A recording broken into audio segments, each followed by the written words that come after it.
perkuliahan komunikasi data di minggu keempat ya. Minggu keempat ya, nggak kerasa udah 1 bulan aja ya. Bulan depan, akhir bulan udah UTS ya. Minggu lalu nggak ada tugas kan ya, yang harus dipresentasikan hari ini? Apa ada?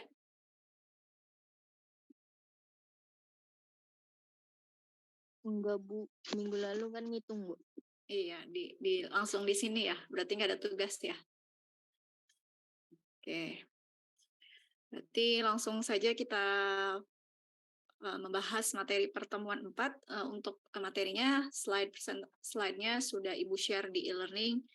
Udah ada yang download? Udah, Bu. Sudah ya, oke. Oke, ini udah ada Monik, ada Ahmad, ada Josafat, ada Solah, ada Putri. Yang belum hadir hanya Iqbal berarti ya. Oke, sambil Ibu menyampaikan materi, kalian bisa menyiapkan aplikasi ini ya yang sudah Ibu kasih tahu sebelumnya, yaitu Cisco Packet Tracer. Udah pada nginstal belum Cisco Packet Tracer-nya?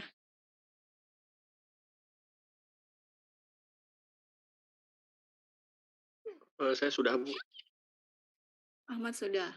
Iya, jadi setelah penyampaian materi kita akan praktek menggunakan Cisco Packet Tracer gitu ya. Jadi yang belum silahkan diinstal dulu.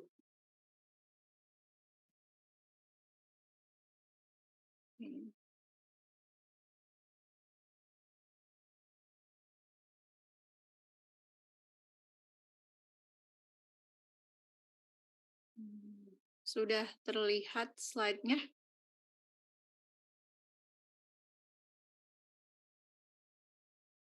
Sudah terlihat belum? Sudah. Sudah ya. Oke, kita mulai saja materi perkuliahan untuk mata kuliah komunikasi data minggu keempat.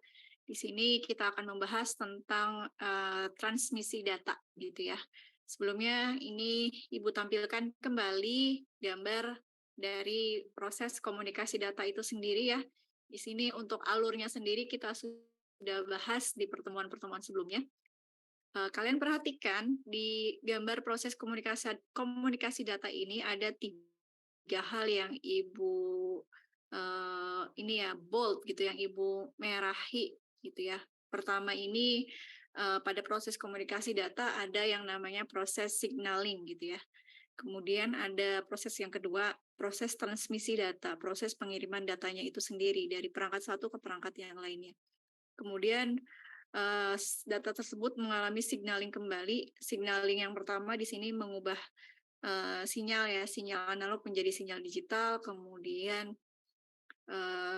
sinyal yang sebelah sini kebalikannya, mengubah sinyal digital menjadi sinyal analog hingga sampai data itu sampai ke si penerima menggunakan media output gitu ya. Yang akan kita bahas minggu ini, minggu 4, kita lebih fokus membahas tentang proses pentransmisian datanya itu sendiri, proses pengiriman datanya itu sendiri gitu ya. Nah, untuk bahasan transmisi data itu sendiri, kita akan membahas 3 pokok bahasan. Yang pertama, kita akan membahas tentang data, kemudian kita akan membahas tentang signaling, terus yang ketiga kita akan membahas tentang transmisi. Definisi data itu sendiri adalah sebuah entitas atau entity yang mengandung suatu arti. Kemudian signaling itu sendiri merupakan sebuah tindakan penyebaran sinyal melalui suatu media yang sesuai. Sedangkan untuk transmisi itu sendiri merupakan komunikasi dari data dengan penyebaran dan pemrosesan sinyal. Oke. Kita bahas data terlebih dahulu. Seperti yang sudah Ibu jelaskan sebelumnya, data itu dibagi menjadi 2. Ada data analog dan data digital. Data analog ini sendiri adalah data dalam bentuk gelombang yang berkelanjutan atau kontinu. Contoh data analog itu seperti apa? Seperti suara, grafik, cahaya, dan lain-lain. Sedangkan untuk tipe data yang kedua, yaitu data digital, data digital ini adalah data dalam bentuk pulsa yang mempunyai besaran 0 dan 1. Contohnya adalah data-data digital yang tersimpan di random access memory atau RAM, dan data yang tersimpan di disk atau hard disk, baik internal maupun eksternal gitu ya. Lanjut. Nah, yang kedua kita akan membahas tentang sinyal. Sebenarnya materi sinyal ini sendiri akan dibahas lebih detail di pertemuan 5 minggu depan ya. Ini hanya sneak peek-nya aja sedikit. Sinyal ini adalah suatu hal gejala fisika di mana satu atau beberapa dari karakteristik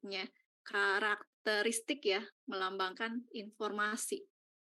Sinyal ini sendiri sama halnya dengan data dibagi menjadi dua, ada sinyal digital dan ada sinyal analog gitu ya. Ini lambang dari sinyal digital ini seperti ini, garisnya putus-putus gitu ya, di mana terdiri dari 0 dan 1 doang. Kalau kita lihat gambarnya bisa aja posisi 0-nya posisi yang lebih tinggi, posisi 1-nya posisi yang lebih rendah, atau kebalikannya. Bisa aja posisi 1-nya yang ada di atas, posisi 0-nya yang ada di bawah gitu. Jadi sinyal digital ini alirannya arusnya tetap. Kalau nggak 0 ya 1, kalau nggak 1 ya 0, seperti itu. Sedangkan untuk sinyal analog sendiri ini simbolnya seperti ini ya, seperti garis yang tidak terputus, seperti garis yang berkelanjutan atau kontinu gitu ya. Jadi dia sinyalnya jelas, jadi dia bisa dari yang terendah ke tertinggi ini ada nilainya. Misalkan di sini posisi yang terendahnya 0. Kalau kita tarik ke atas dia bisa jadi 1, 2, 3. Kalau turun dia turun lagi dan selanjutnya seperti itu. Kemudian yang terakhir kita membahas tentang metode transmisi ya. Jadi metode transmisi itu sebelum masuk ke era teknologi seperti saat ini, metode transmisi itu dibagi 3. Jadi ada metode transmisi itu berarti metode atau cara yang digunakan untuk mengirim data gitu ya, untuk bertukar informasi, untuk bertukar data gitu yang disebut dengan transmisi ini. Jadi ada 3 cara yang bisa digunakan untuk bertukar informasi atau bertukar data. Yang pertama ada metode transmisi simplex. Ini kotak nomor 1 dan kotak nomor 2 ini diibaratkan perangkat digital ya, atau perangkat atau alat telekomunikasi gitu ya. Jadi ada perangkat 1 dan perangkat 2 seperti ini. Untuk metode transmisi simplex ini sinyalnya ditransmisikan atau sinyal atau data dikirimkan dalam satu arah. Jadi metode transmisi simplex ini dikirimkan hanya dalam satu arah. Seperti yang kita lihat di sini, arah panahnya dari perangkat nomor 1 menuju ke perangkat nomor 2, seperti ini. Kira-kira ada yang tahu contoh dari metode transmisi simplex ini, metode komunikasi seperti apa?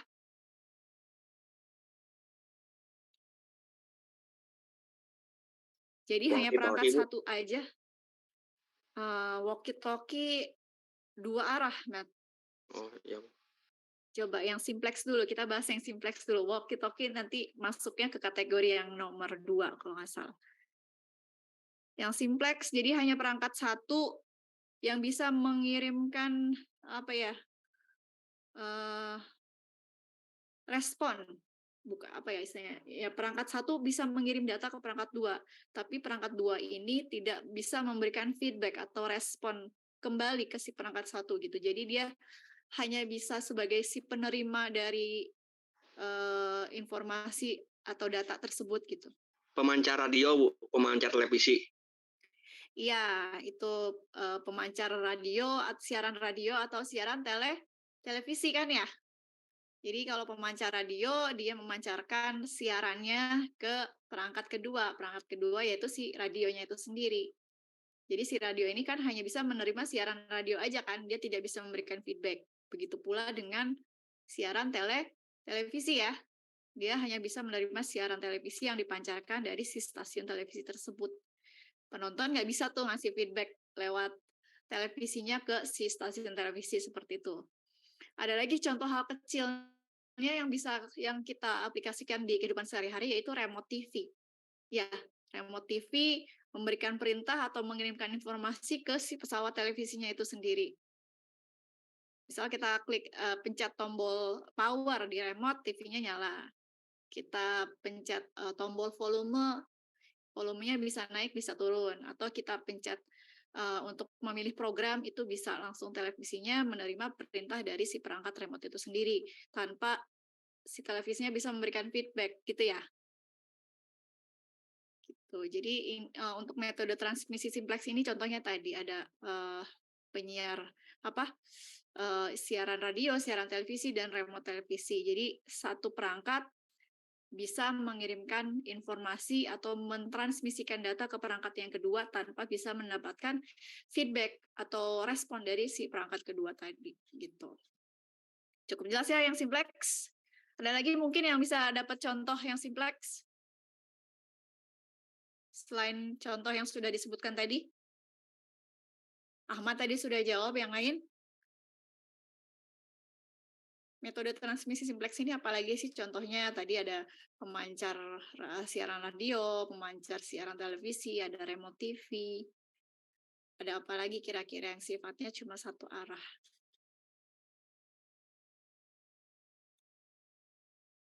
Ayo Put, cinta Putri ke dia ya, cuma satu arah ya Put. Ya Put. Dianya belum ketemu, Bu.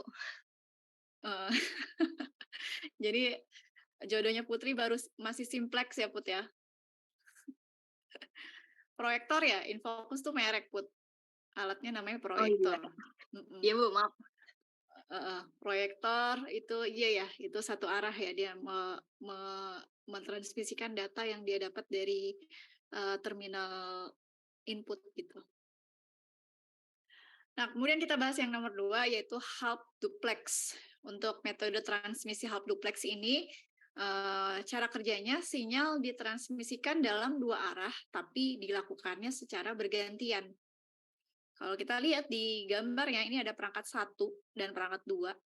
Kita lihat gambar panahnya ini bisa ke kiri bisa ke kanan gitu ya. Maksudnya tuh gimana? Misalkan si perangkat 1 mengirim data, mengirim pesan ke perangkat 2.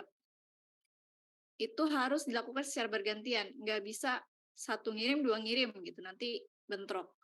Jadi satu ngirim dulu ke perangkat 2, pesannya sudah diterima oleh perangkat 2, baru si perangkat 2 ini bisa memberikan respon ke perangkat 1.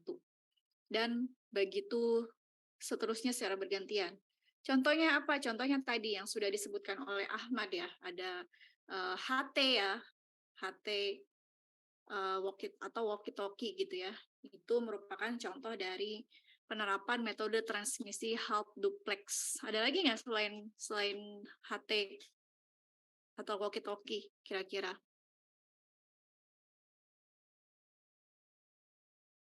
Mesin fax bisa nggak ya? Mesin fax? Enggak ya? Dilakukannya secara bersama, mentransmisikan dalam dua arah tapi bergantian. Contohnya yang jelas sudah kita ketahui bersama-sama yaitu itu tadi HT.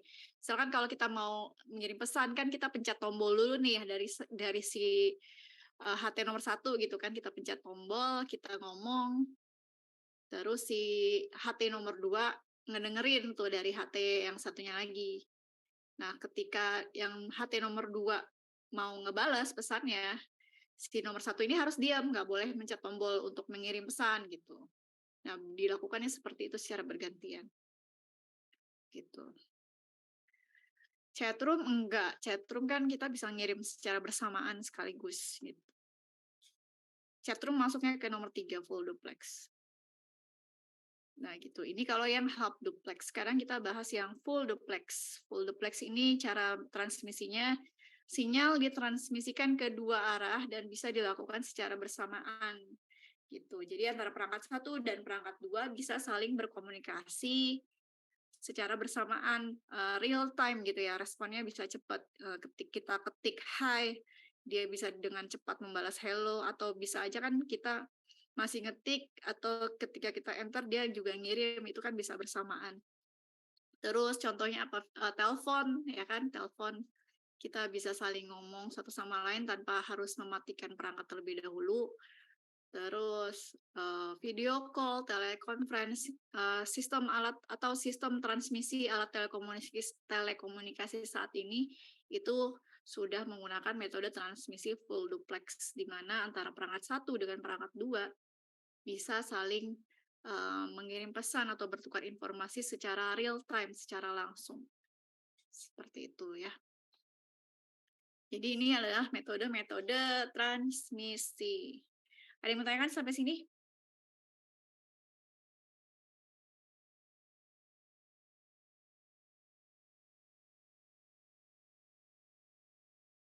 Ada yang mau tanyakan tidak?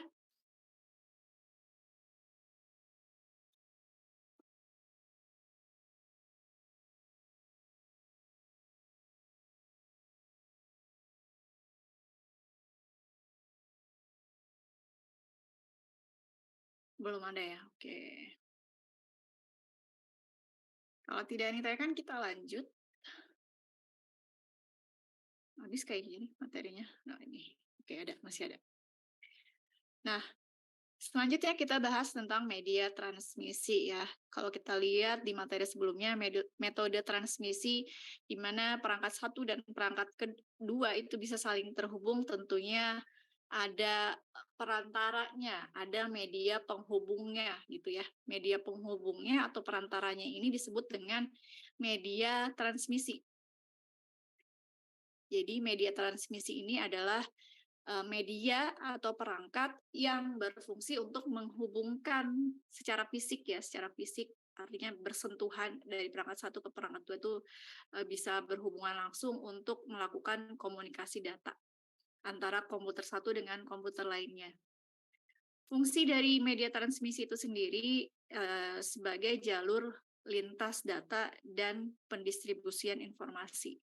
Media transmisi itu sendiri dapat digolongkan menjadi dua golongan. Yang pertama, media transmisi yang menggunakan kabel.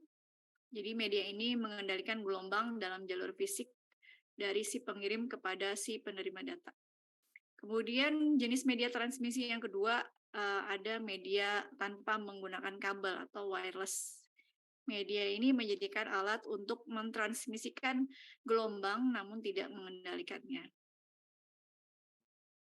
Jadi ada dua jenis media transmisi yang umumnya digunakan saat ini, yaitu media yang menggunakan kabel dan yang non-kabel atau wireless, atau near kabel kalau bahasa Indonesianya ya.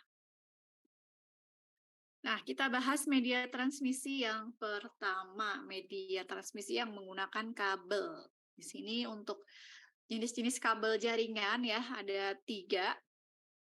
Ini Putri tahu dia, Put ya. Dulu SMK-nya TKJ ya, Put. Jadi ini adalah alat atau perangkat yang biasa digunakan untuk menghubungkan komputer satu dengan komputer yang lainnya menggunakan kabel ya. Ini kabel jenis-jenis kabel jaringan. Yang pertama ada kabel twisted pair. Twisted pair ini sendiri dibagi menjadi 2 ya. Ada UTP, ada STP. Ada UTP ini kepanjangannya unsealed twisted pair. Kalau yang STP ini sealed twisted pair. Tapi yang biasa dipakai itu yang UTP ya, yang unsealed twisted pair. Bedanya apa? Bedanya kalau yang sealed twisted pair dia ada ini pelapis kabelnya seperti ini, seperti yang kita lihat. Sedangkan kalau yang unsealed twisted pair tidak ada pelapis atau pembungkusnya gitu. Kemudian di sini dibahas nggak ya? Sebentar, nanti dibahas. Oke. Kemudian yang kedua ada kabel koaksial. Ini adalah contoh kabel koaksial. Biasanya ini digunakan untuk CCTV ya. Kabel-kabel untuk menghubungkan atau mengkoneksikan CCTV. Kemudian yang ketiga ada kabel fiber optik. Ini kabel yang transmisi datanya paling cepat di antara ketiga kabel ini. Karena ini transmisinya menggunakan cahaya. Ini gambar dari fiber optik ya, kabel fiber optik. Oke, kita akan bahas satu persatu. Yang pertama kita bahas kabel twisted pair. Keuntungan dari kabel twisted pair ini yang pertama mudah dalam membangun instalasi.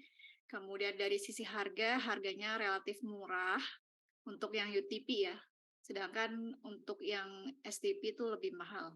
Untuk kabel STP memiliki kabel pelindung, makanya harganya lebih mahal dibandingkan dengan yang UTP. Kemudian kenapa harus punya pelindung agar dia lebih aman terhadap cuaca udara dan posisinya misalkan digunakan di luar gedung atau di luar ruangan, dia lebih aman menggunakan STP dibandingkan dengan UTP. Kelemahannya sendiri, kelemahan dari kabel twisted pair ini pertama jarak jangkauannya terbatas gitu ya. Jadi dia hanya bisa digunakan untuk jaringan LAN, local area network, itu jaringan yang ada dalam satu cakupan area gedung tertentu gitu. Nggak bisa dari gedung 1 ke gedung 2, tapi cakupannya hanya dalam satu gedung tersebut. Mudah terpengaruh oleh noise atau gangguan ya, seperti itu tadi cuaca atau gigitan binatang, tikus dan lain-lain gitu, atau bisa kena air.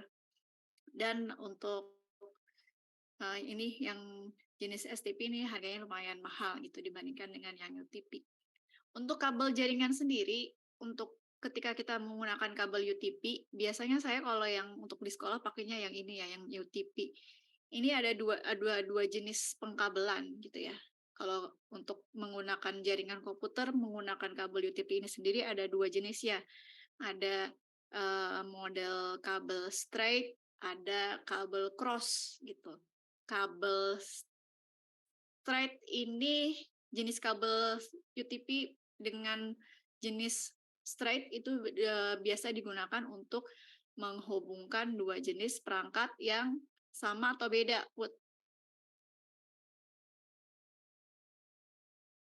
Putri, anak TKJ. Ada lagi atau yang SMA-nya jurusan TKJ? Bang Jo, Jo Salvat juga TKJ ya, Jo? Ayo, flashback nih materi jaringan komputer nih, komputer dan jaringan dasar.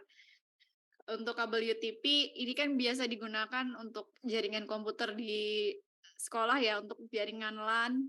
Ada dua jenis kabel jaringan. Yang pertama ada kabel straight, ada kabel cross. Kabel straight itu digunakan untuk apa fungsinya? Ada yang tahu? buat dua device yang berbeda, Bu. Kayak Dua, PC ke hub, hub ke switch gitu. Iya, betul. Jadi kabel jaringan menggunakan UTP ini ada dua ya, ada kabel straight, ada kabel cross. Kalau kabel straight ini digunakan untuk menghubungkan dua jenis perangkat yang berbeda, misalkan PC ke hub, PC ke switch, PC ke router, dan lain sebagainya. Sedangkan kalau untuk jenis kabel jaringan yang kedua itu kabel cross untuk menghubungkan dua jenis perangkat yang sama, PC ke PC gitu ya, switch ke switch, router ke router. Tapi untuk sekarang karena teknologinya juga udah maju nih, kabel straight-nya juga sudah mengalami perkembangan, kabel straight juga sudah bisa digunakan untuk menghubungkan dua jenis perangkat yang jenisnya sama. Jadi kalau dulu kalau kita mau langsung menghubungkan PC ke PC itu harus pakai kabel cross gitu ya. Kecuali kalau ada switch atau router di tengahnya itu kita pakai kabel straight. Nah, kalau yang sekarang bisa tanpa menggunakan switch, kita bisa hubungkan PC satu atau laptop satu ke laptop yang lainnya menggunakan kabel straight langsung tanpa perantara switch seperti itu. Jadi ya, untuk jenis media transmisi kabel UTP ini biasa digunakan untuk jaringan komputer lokal atau local area network, atau jaringan yang cakupan areanya hanya mencakup satu gedung saja gitu ya. Oke, yang ini yang selanjutnya media transmisi kabel yang kedua yaitu kabel koaksial. Keuntungan kabel koaksial yang pertama memiliki perlindungan terhadap derau yang tinggi. Kemudian jarak jangkauannya cukup jauh. Kemudian kelemahannya dari kabel koaksial ini penggunaan kabelnya mudah dibajak. Kemudian proses instalasinya lumayan susah, lumayan rumit.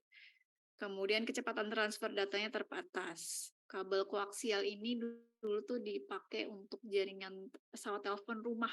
Terus sekarang digunakan untuk instalasi CCTV gitu ya, biasa dipakai untuk itu. Yang ketiga ada kabel FO, fiber optik. Keuntungan menggunakan media transmisi kabel fiber optik ini yang pertama kemampuannya yang baik dalam mengantarkan data dengan kapasitas yang lebih besar dan jarak transmisinya cukup jauh. Kemudian kecepatan transmisi yang tinggi hingga mencapai ukuran gigabits, serta tingkat kemungkinan hilangnya data yang sangat rendah. Kekurangan dari kabel fiber optik ini hanya satu, harganya lebih mahal dibandingkan dengan kabel-kabel lainnya. Alat-alat yang digunakan untuk menginstalasi kabel fiber optik pun lumayan mahal ya, dibandingkan dengan kabel UTP dan koaksial tadi. Nah, kabel fiber optik ini biasa diimplementasikan untuk perusahaan-perusahaan ISP ya, untuk menyambungkan internet ke rumah-rumah seperti itu. Kemudian yang selanjutnya ini kecepatan transfer data menggunakan kabel ya di sini. Tipe kabelnya, spesifikasinya, kemudian panjang maksimalnya untuk UTP tadi panjang maksimalnya ini 100 meter. Kemudian yang koaksial, ada yang thin, ada koaksial, ini ada jangkauan panjang maksimal kabelnya. Kemudian ini yang fiber optik ada sampai 2000 meter jangkauannya. Kemudian yang ini sama ya tadi udah ya. Oh, ini ada yang 10 BST, ada 10 BST. Biasanya kalau yang kabel UTP ini ada yang kategori 5, ada kategori 6, seperti itu ya. Itu bedanya di kecepatan transfer datanya. Gitu.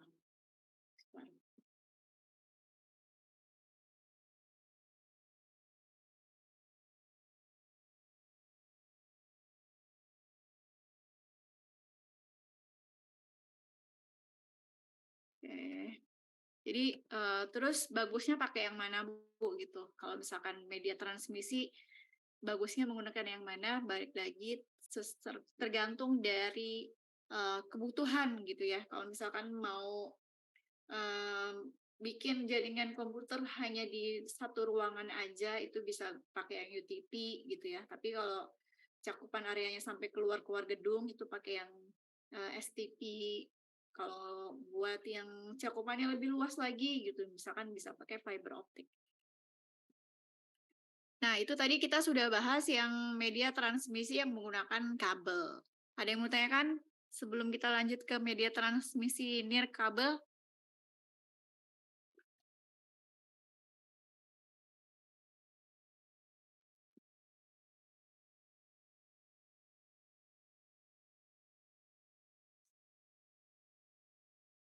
Ada yang mau tanyakan?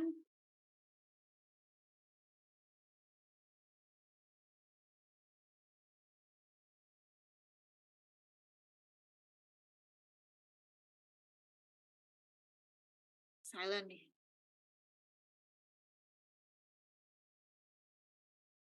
Gimana? Nggak ada? Lanjut? Lanjut ya? Oke, kalau tidak ada yang tanyakan, kita lanjut ke materi yang selanjutnya. Kalau sebelumnya kita sudah membahas tentang media transmisi yang menggunakan kabel, sekarang kita bahas media transmisi tanpa menggunakan kabel, atau nirkabel atau wireless. Media tanpa kabel atau wireless, transmisi datanya menggunakan sinar inframerah atau gelombang radio untuk menghantarkan data, untuk mengirimkan data. Ini contoh ya, salah satu perangkat wireless yang ada di luar sana, di pasaran sana masih banyak perangkat wireless yang lainnya yang bentuknya tidak seperti ini gitu ya. Ini hanya salah satu contoh aja. Keuntungan menggunakan media transmisi wireless yang pertama dapat digunakan untuk komunikasi data dengan jarak yang jauh sekali, tergantung dari line of sight-nya, dan kemampuan perangkat wireless dalam memancarkan gelombang. Kemudian keuntungan yang lainnya sangat baik digunakan pada gedung yang sangat sulit menginstal kabel. Kemudian kelemahan ya gitu ya. Kelemahannya pertama biaya instalasinya, operasionalnya, dan pemeliharaannya sangat mahal. Biayanya cukup tinggi gitu ya. Terus keamanan datanya kurang terjamin. Ini bisa ada pembajakan gitu ya, pembajakan data dari perangkat-perangkat yang terhubung ke wireless tersebut. Kemudian pengaruh atau gangguan atau deraunya cukup besar. Misalkan cuaca lagi nggak bagus nih, lagi angin hujan, itu bisa terpengaruh gitu ya. Nah, habis, terima kasih. Jadi kita sudah membahas tentang proses komunikasi data ya, di mana ada proses signaling, transmisi data, setelah data di encoding dan decoding, di mana ada proses transmisi data atau proses menghantarkan data itu sendiri. Kita sudah bahas di sini ada 3 jenis metode transmisi data, ada simplex, half duplex, dan full duplex. Kemudian kita juga sudah bahas media transmisinya apa aja, ada 2, ada yang menggunakan kabel, ada yang menggunakan nirkabel. Seperti ini.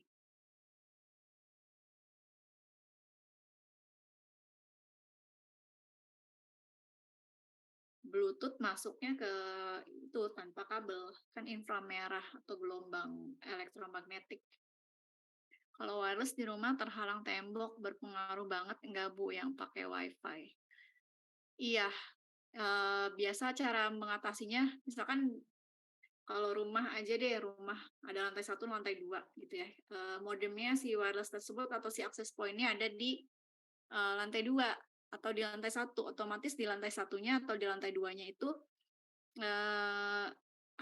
transfer datanya lebih lambat gitu ya, terhalang karena terhalang tembok. Terus solusinya seperti apa? Solusinya kita bisa gunakan repeater atau ya repeater itu perangkat yang digunakan untuk meneruskan sinyal dari si perangkat WiFi tersebut. Tembok itu berarti masuknya ke derail atau collision atau hal-hal yang bisa menyebabkan gangguan si wireless tadi gitu ya. Ini. Gitu.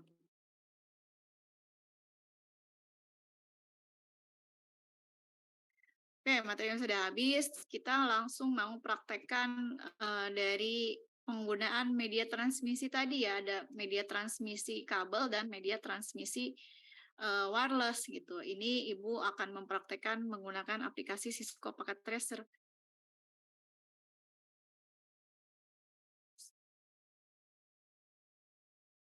Nah, sudah terlihat belum? Di sini Ibu sudah membuka aplikasi Cisco Packet Tracer. Sudah terlihat? Sudah. Sudah ya? Oke, yang lain juga boleh yang sudah menginstal aplikasinya Cisco Packet Tracer-nya silahkan dibuka. Kita akan langsung mempraktekkan media transmisi. Seperti kita lihat di sini di skema yang sudah Ibu buat ada 2 jenis media transmisi yang digunakan. Yang sebelah kiri Ibu ini ada jaringan komputer yang terhubung menggunakan media transmisi kabel. Sedangkan yang di sebelah kanan Ibu ini ada jaringan komputer yang terhubung menggunakan media transmisi wireless. Nah, ini yang kabel sendiri, kenapa ini yang satu putus-putus, yang satu garisnya lurus gitu. Tadi sudah dijelaskan sebelumnya ya. Kalau yang garis lurus ini berarti jenis kabel jaringannya adalah jenis kabel jaringan straight, di mana fungsinya menghubungkan 2 perangkat yang berbeda. Nah, sedangkan ini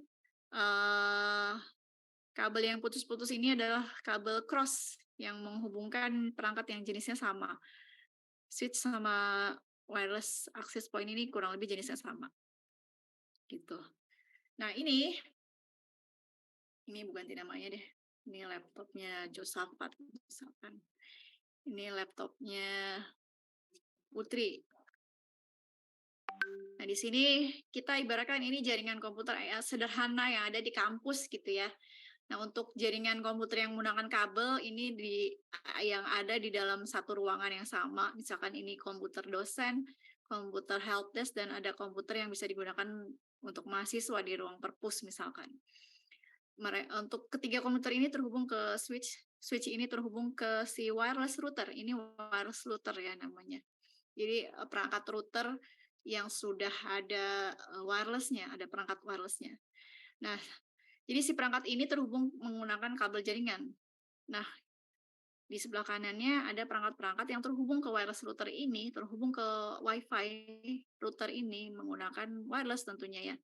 Gitu. Ini bisa saling terhubung. Cara ngetes koneksinya gimana? Kita bisa kirim pesan dari sini, misalkan dari komputer dosen ke komputer helpdesk, bisa nggak? Bisa, sukses. Dari mahasiswa ke dosen juga bisa, sukses. Misalkan dari dosen mau dari ke helpdesk tadi sudah ya. Kalau dari helpdesk ke mahasiswa juga bisa, sukses. Nah, ini metode transmisinya berarti yang udah full duplex menggunakan kabel jaringan. Terus ini kita coba yang dari wireless ke wireless. Dari Josafat ke Putri bisa, dari Putri ke Josafat juga bisa. Nah, gimana kalau misalkan dari perangkat yang terhubung ke wireless, apakah bisa berkomunikasi ke perangkat yang menggunakan kabel? Bisa dong, ya kan? Secara logika, secara implementasinya bisa. Kita cek dari Josafat ngirim ke dosen, misalkan. Bisa ya, sukses gitu. Caranya gimana supaya bisa? Coba kalian bikin topologinya dulu. Apa mau diperagain dari awal? Ada yang sudah bisa bagaimana caranya mengkoneksikan. Ini simulasi ya, simulasi jaringan komputer yang kita gunakan menggunakan Cisco Packet Tracer. Gimana? Ada yang bisa bikin topologinya, baru nanti kita konfigurasi bersama-sama agar dari satu perangkat ke perangkat yang lainnya bisa terhubung.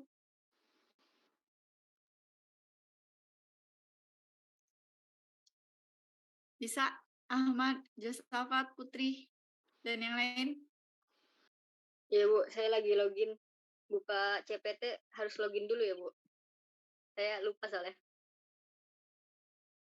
Pas nginstallnya ya? Iya, lagi nyari akun yang pernah login di Cisco. Oh, gitu. Oke, Ahmad gimana nih? Ini untuk wireless routernya kita pakai yang di sini ya, di wireless device. Ini ada Linksys di sini. Gue bikin di bawahnya deh, ada Linksys ini. Gitu ya. Terus ada apa lagi? Ada switch. Switch berarti pakai yang ini. Tipenya yang 2950, yang 24 port. Kemudian ada 3 PC. PC itu pakai yang end device. Kita pakai yang generik aja. Sini 1, 2, 3 ya. Sini 1, 2, 3. Ada 3 PC. Kemudian ada lagi, kita hubungkan dulu deh. Ini untuk kabelnya kita pilih yang connection ya. Sini dari wireless ke switch kita gunakan kabel cross. Kabel cross ini bisa pakai yang ini ya, kabelnya yang garisnya putus-putus. Pilih yang Ethernet 1 ke switch Ethernet 1. Kemudian dari switch ke PC ini kita gunakan kabel straight.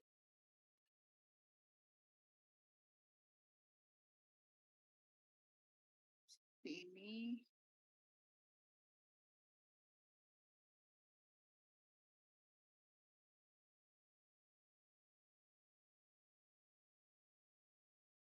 Nah,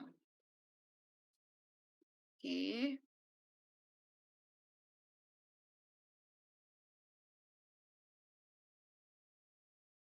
Sudah? Nah, untuk yang kedua, untuk yang terhubung menggunakan wireless, kita sediakan laptop.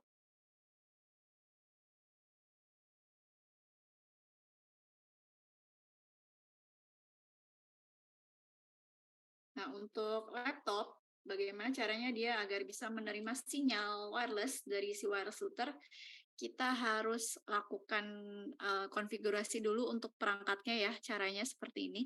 Diklik laptopnya. Di sini ada bagian physical, ada config, ada desktop, ada custom interface. Di bagian physical, kita scroll gambarnya. Seperti yang kita lihat di sini laptopnya masih menggunakan LAN card ya. LAN card gitu. Nah, ini LAN card ini biasa digunakan untuk menghubungkan jaringan komputer menggunakan kabel gitu. Sementara kita mau uji cobanya menggunakan wireless gitu. Jadi ini kita ganti dulu perangkat jaringannya dari LAN card ke wireless. Nah, tapi sebelum kita ganti, ini tombol tombol powernya harus kita nonaktifkan dulu, off-kan dulu. Jadi kita klik tombolnya, kita matikan laptopnya, kita ganti perangkatnya, kita tarik LAN card-nya, kita ganti dengan perangkat wireless seperti ini.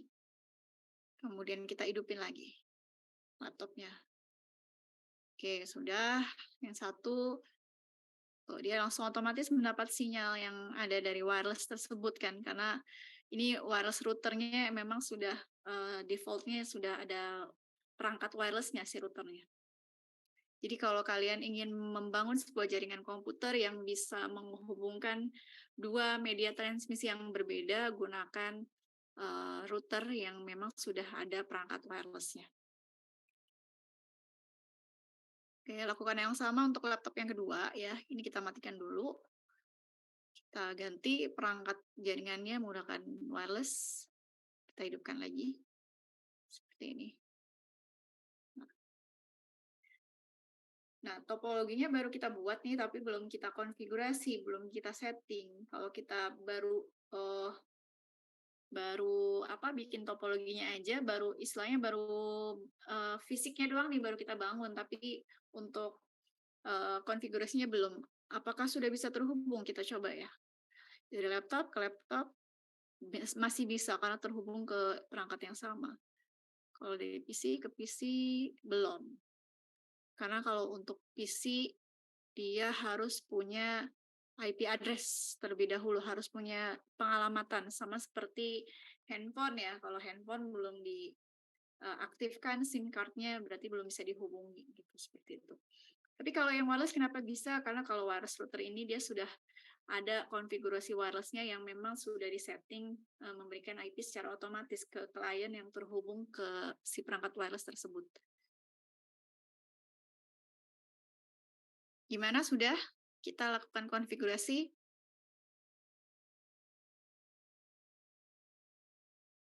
Kalau kita cek di sini, si laptop ya, kenapa laptop udah bisa terhubung? Tadi sudah Ibu jelaskan, laptop ini sudah mendapatkan IP secara otomatis yang diberikan oleh si wireless router tersebut.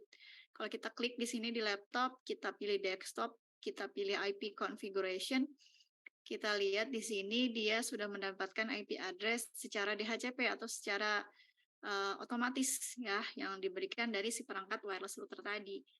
Nah, ini alamat yang diberikan oleh si wireless router 192.168.0.100. Ini adalah IP address untuk laptop yang pertama.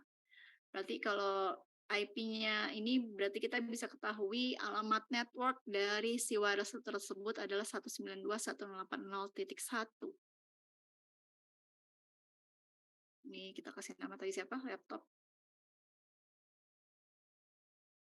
Laptop Josafat ya. Ini laptopnya Putri. Nah, kita cek laptop yang Putri dapat IP address-nya berapa. Nah, ini. Untuk laptop yang Putri mendapatkan IP address 192.180.101. Berarti untuk wireless-nya sudah disetting dari router IP address yang diberikan ke klien dimulai dari 192.180.100 gitu. Jadi kliennya tidak akan dapat IP di bawah 100. Bisa taunya dari mana? Bisa taunya dari si wireless ini. Kita lihat, kita buka pengaturan wireless-nya. Nah, di sini kita ke GUI. Ada ini bisa kita setting kalau ini kan dia otomatis connect ya. Otomatis connect tanpa kita masukkan SSID dan password, dia otomatis terconnect. Tapi kita bisa setting supaya lebih aman dengan cara menggunakan SSID atau nama WiFi, nama wireless-nya, dan password gitu. Jadi biar tidak sembarangan perangkat bisa langsung connect ke perangkat kita gitu. Nah, ini default-nya memang belum diatur ya. Kalau kita lihat di sini SSID-nya default, autentikasinya atau password-nya nggak ada, disable, jadi si perangkat bisa langsung terhubung.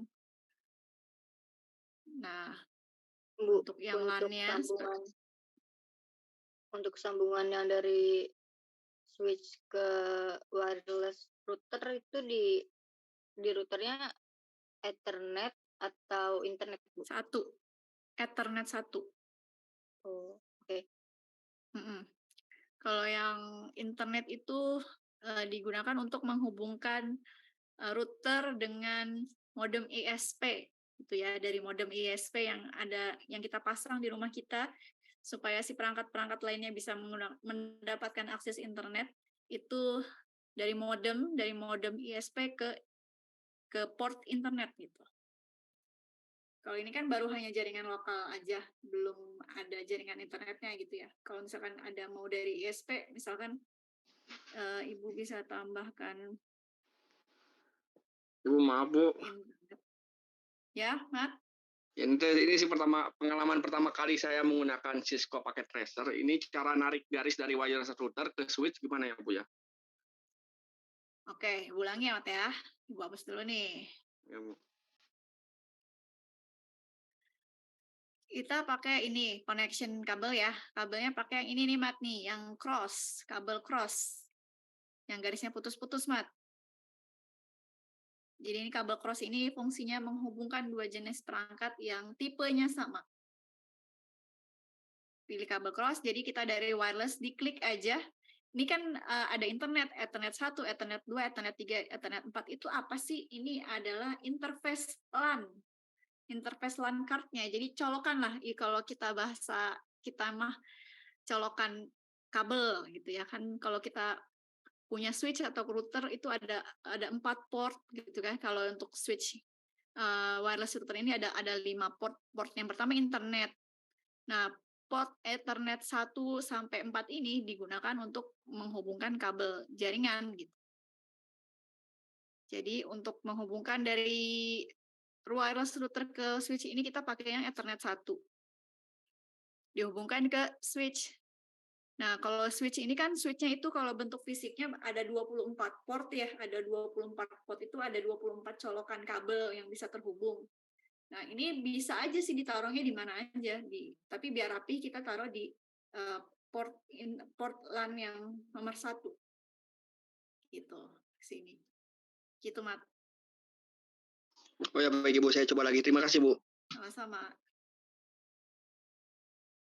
Jadi kalau kita lihat bentuk fisiknya ya, kalau ini kan di sini Ibu menggunakan switch yang 24 port, berarti ada 24 colokan kabel. Kalau kalian lihat tuh di jaringan-jaringan komputer ada switch yang besar, ada 24 port. Kalau hub itu kan kecil, cuma ada 3 port aja gitu.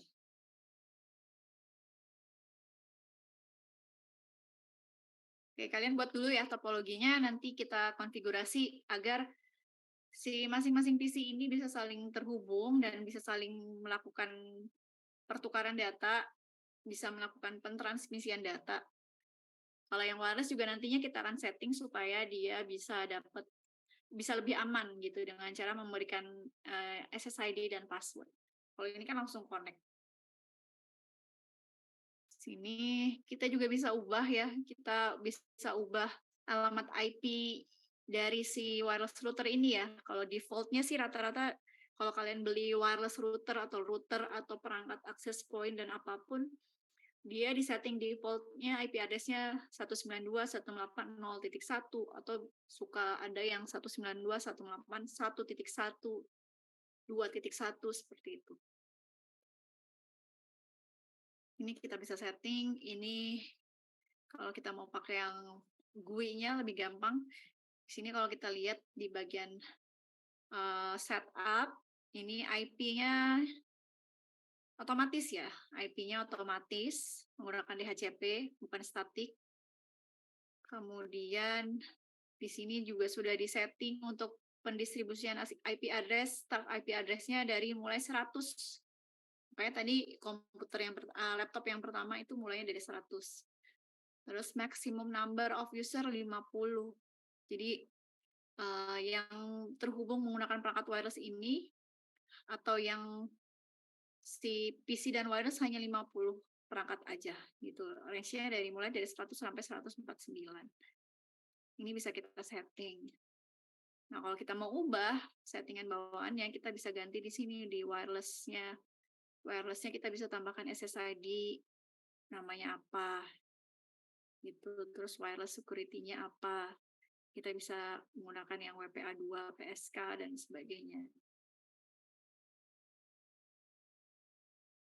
Kalian buat dulu deh topologinya, nanti kita konfigurasi ya.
Gimana, udah? Ini yang ikut yang praktek siapa aja nih? Putri, Ahmad, Josafat praktek nggak? Oh, Josafat sudah. Oke. Siapa lagi nih? Berarti udah ada 3 orang yang praktek. Solah, praktek ya, Solah. Ngikutin. Oke. Iqbal. Monik, Iqbal sama Monik gimana nih?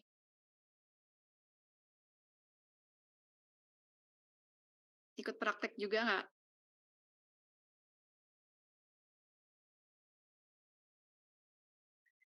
No respon ya. Iqbal praktek, oke. Monik, gimana Monik?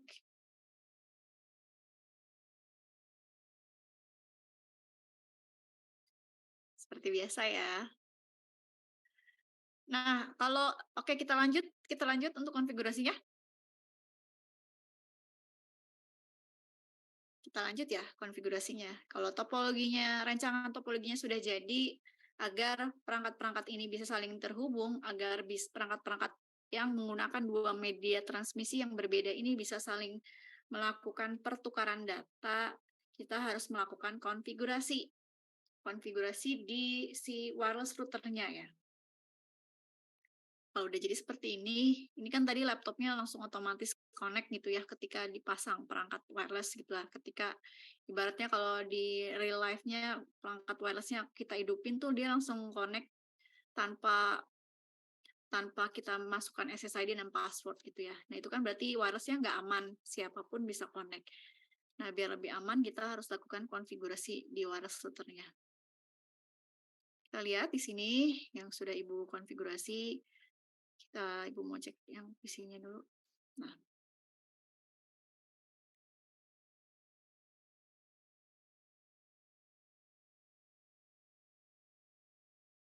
Oke, sudah ya. Kalian untuk mulai mengkonfigurasi bisa dimulai. Kita Bisa, Bu. buka. Oke, lanjut ya. Kita buka yang wireless routernya. Kita buka yang wireless routernya. Ini kalian klik bagian config. Kita atur dulu untuk media transmisi kabel. Media transmisi kabel ya. Berarti yang media transmisi kabel itu kita ngaturnya di bagian LAN. LAN. Yang awalnya IP address bawaan si wireless router itu kan tadi 192.168.0.1 ya. Nah, kalau kita tidak mengubah IP-nya nggak apa-apa, bisa. Cuma kan gampang diretas orang ya, karena orang udah tahu IP bawaan dari si perangkat itu merek ini, pasti ini gitu ya. Jadi kita harus ubah IP address-nya. Kalian ubah IP address-nya dari si LAN yang ada di wireless router ini ke 192.168.1.40 dengan subnet mesh yang sama karena ini IP kelas C. Sudah? Sudah. Oke, untuk yang LAN-nya kita sudah atur. Jadi untuk PC-PC-nya berarti nanti kita setting dengan segmen network yang sama nih. Kalau kita setting 1 berarti PC-nya harus punya IP network yang sama, 1 juga. Bedanya di sini, di belakangnya, di host ID-nya. Oke, untuk media transmisi kabel sudah, kita klik yang media transmisi wireless, perantaranya. Klik wireless, ini kita setting SSID-nya ya. Ini SSID itu nama wireless ya. SSID kepanjangannya apa? Ada yang tahu? Ada yang tahu kepanjangan SSID? Kan selama ini kalau kita datang ke suatu tempat nih, yang ditanya pasti apa? Ada hotspot-nya, ada wifi-nya gitu kan. Kita aktifkan perangkat wireless kita scan, muncul tuh SSID Service dengan set identifier.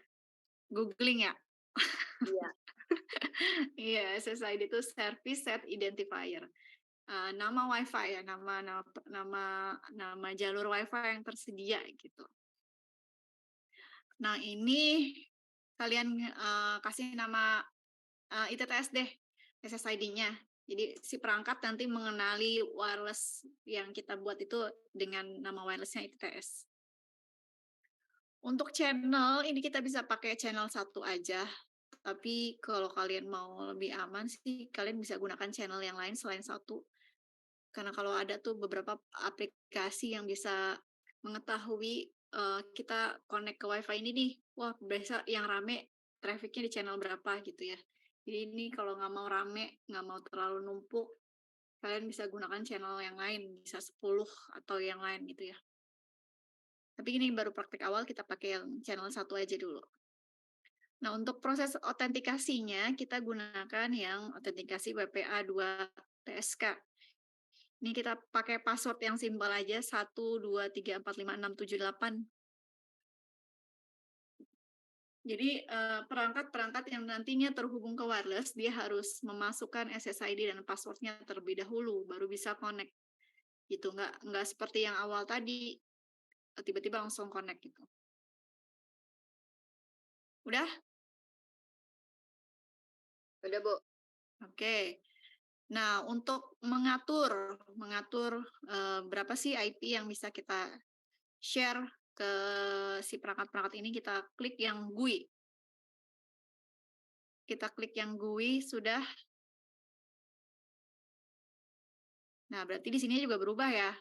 Yang awalnya tadi 0.1, sekarang udah berubah jadi 1.40. IP yang diberikan ke kliennya DHCP nih.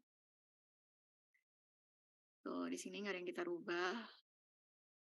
Terus set start IP address-nya nanti ini bisa kita ubah, kalau dimulai dari 100 bisa diganti nggak Bu? Bisa, ini kita bisa ganti. Misalkan IP address yang nantinya mau diberikan ke kliennya dimulai dari berapa, mau dikasih dari 1 dulu boleh, 1 nggak bisa ya, 1 dikasih buat si router wireless-nya gitu. Jadi bisa kita setting IP address yang diberikan ke kliennya dimulai dari berapa, range-nya dari berapa ke berapa. Terus berapakah jumlah perangkat yang bisa terhubung ke si perangkat wireless tersebut juga bisa kita setting. Di sini default-nya 50 ya. Tuh, terus kita klik di sini yang setup, basic setup. Kita klik wireless, di sini juga sudah ada settingannya wireless security dan lain-lain juga sudah ya. Ini sama aja sih, kalian mau ngatur yang di bagian sini juga boleh. Kalau mau langsung, kalau ini kan udah pakai GUI ya, Graphical User Interface. Jadi lebih enak gitu. Udah semua. Kalau udah di close tadi ya, sorry, tadi Ibu di sini LAN berarti ganti ke 1.40, terus yang wirelessnya ITTS ya. Terus pakai yang ini 123456678. Sudah. Terus yang GUI-nya juga sudah sama tadi ya. Kalau udah di save setting, bisa kita langsung close. Tuh, jadi putus lagi kan? Jadi garisnya putus-putus, berarti si laptop Josafat sama laptop Putri ini sudah tidak terhubung karena wireless routernya sudah kita kasih password gitu. Jadi nggak bisa sembarangan perangkat bisa connect. Terus cara menghubungkannya gimana? Cara menghubungkannya kita bisa klik laptop yang pertama dulu, laptopnya Josafat dulu. Udah? Terus kita pilih yang ini nih, yang PC wireless. Kita pilih PC wireless. Di sini ada link information, ada connect, ada profile. Kita ke connect. Kita refresh dulu di sini, kita refresh. Nah, di sini muncul SSID-nya, SSID yang menyediakan wireless. Ada nggak? Muncul nggak? Muncul, Bu. Muncul. Kalau Ibu ada dua karena ada dua topologi ya. Dipilih SSID-nya, SSID ITTS-nya dipilih, kemudian klik connect. Terus masukkan passwordnya. Tadi passwordnya 123456678. Jadi sama halnya ketika kita melakukan koneksi ke wireless dari perangkat yang kita gunakan, baik dari handphone ataupun dari laptop ke wireless yang tersedia gitu ya. Kalau sudah klik connect, terus kita cek lagi di link information-nya di sini, you have successfully connect to the access point. Berarti udah terhubung nih perangkatnya. Kalau udah terhubung, di close kita cek IP address-nya. Di sini si laptop pertama sudah mendapatkan IP secara otomatis dari wireless router. IP-nya 192.168.1.102. Tuh, ini default gateway ini adalah alamat IP si wireless routernya ya. Karena tadi sudah kita setting. Kalau udah dapat IP, sudah terhubung kita. Wah, Ibu salah nyambung ke atas. Berarti tadi Ibu pilih yang atas. Ibu ulangi ya. Harusnya ke yang bawah nih.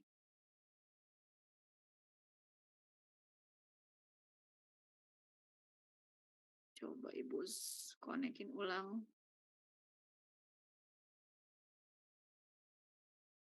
Harusnya tadi yang bawah ini. Karena SSID-nya sama, jadi salah nyambung. Oke. IP-nya masih ke atas ya.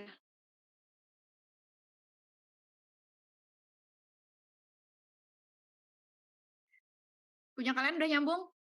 Lakukan hal yang sama untuk laptop yang kedua ya. Sambungin lagi, caranya sama.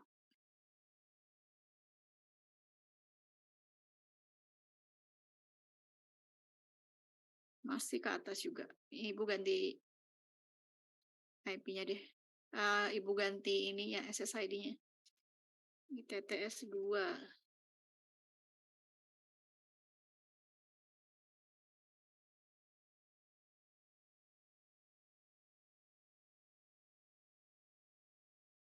Nah, ke sini connect.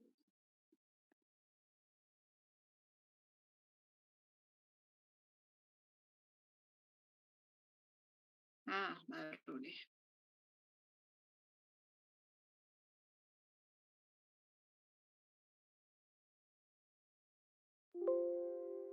Biasanya kalau di sekolah kita praktek jaringan komputernya pakai aplikasi Cisco Packet Tracer ini. Kemudian untuk lomba-lomba LKS, lomba kompetensi siswa juga perangkatnya tuh sudah pakai Cisco ya. Harganya memang lumayan mahal Cisco ini dibandingkan dengan Mikrotik gitu. Nah, ke atas lagi deh nyambungnya.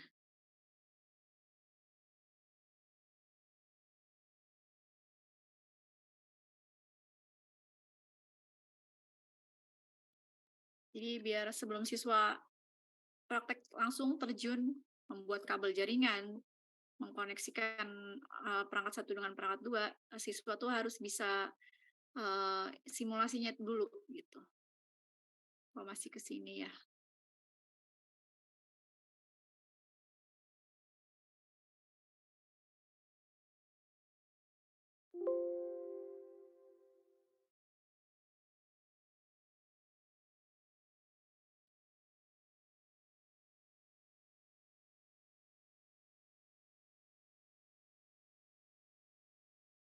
Nah, oke.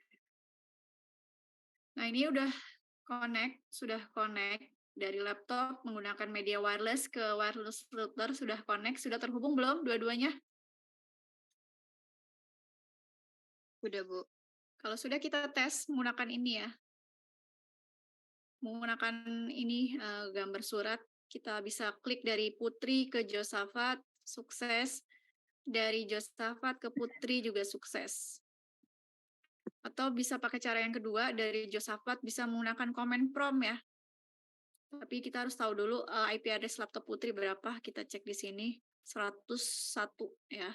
Misalkan dari Josafat mau ngeping ke Putri, di sini bisa gunakan command prompt. Perintahnya ping spasi alamat IP address Putri 192.168.1.101 tadi ya. Enter. Nah, ini udah ada respon reply from IP address-nya Putri bla bla bla. Jadi udah terhubung.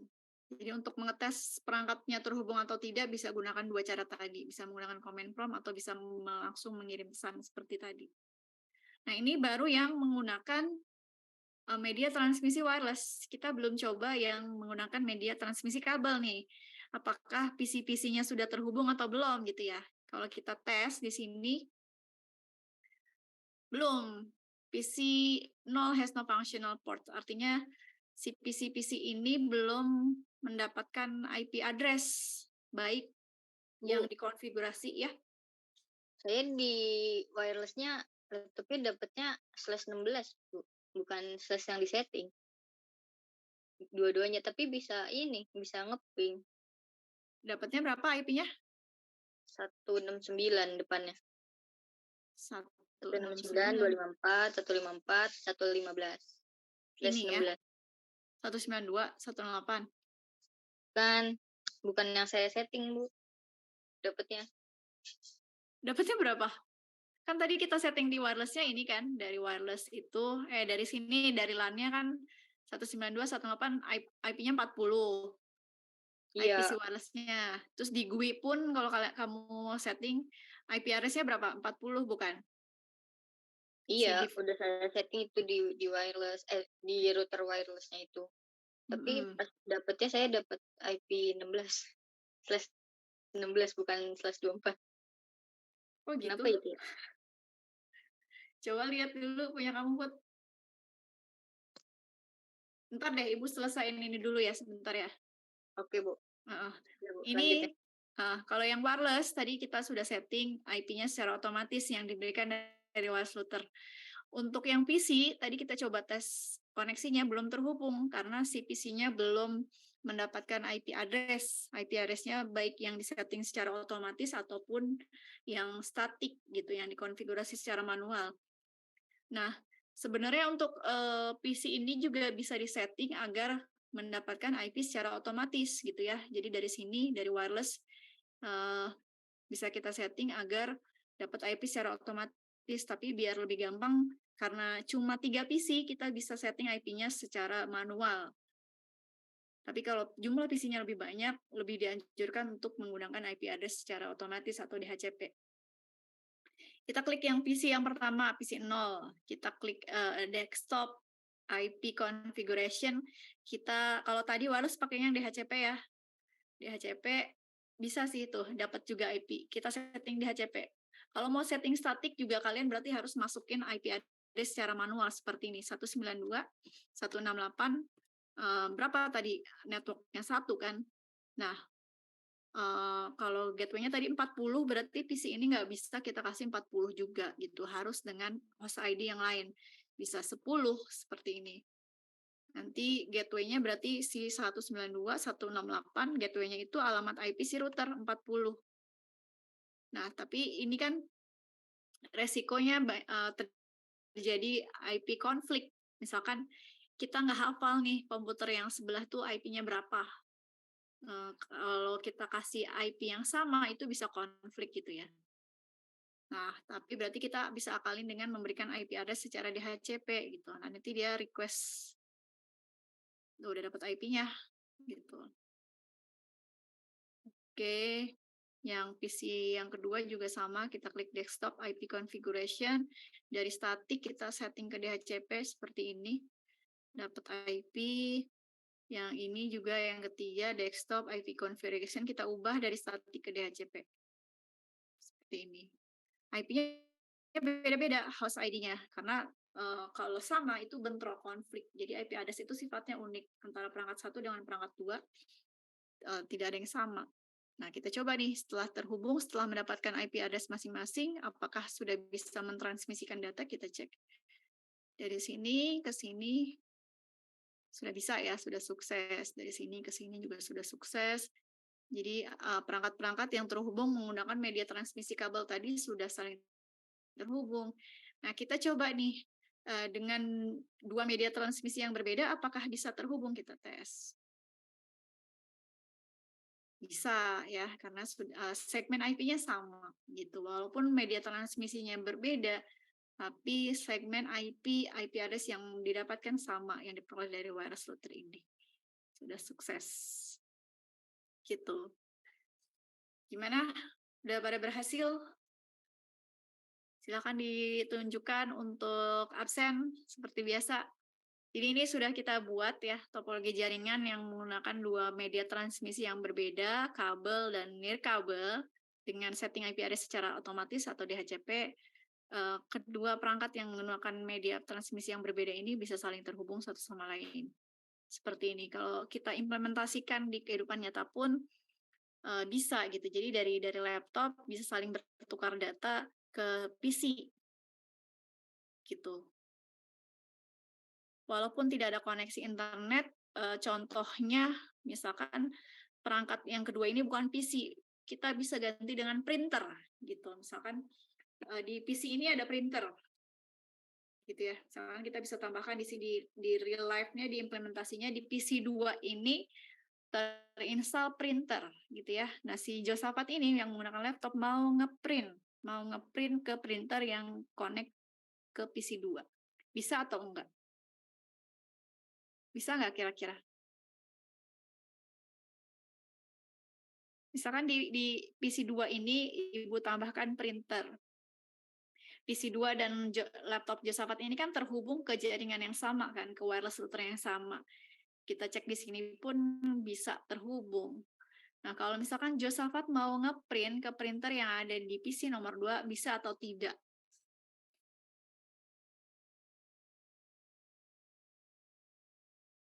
Bisa, karena antara PC 2 dan laptop Josafat terhubung ke jaringan yang sama, ke wireless router yang sama, ke penghubung yang sama. Jadi tinggal cari driver si printernya ini, terus print diarahkannya ke nama printer yang terinstall di PC 2 ini. Jadi tanpa kabel yang terhubung, walaupun printernya ada di PC nomor 2, laptop Josafat ini bisa melakukan print di printer yang terkoneksi ke PC nomor 2.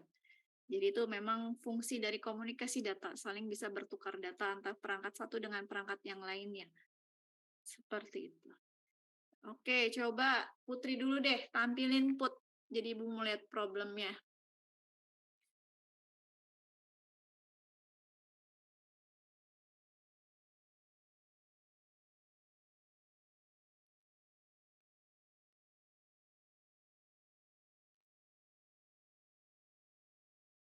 Saya join Zoom dulu, Bu, di laptop.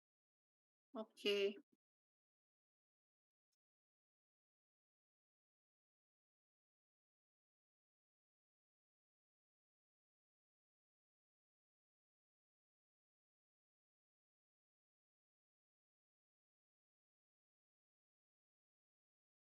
Atau yang lain yang sudah selesai?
Ada yang sudah?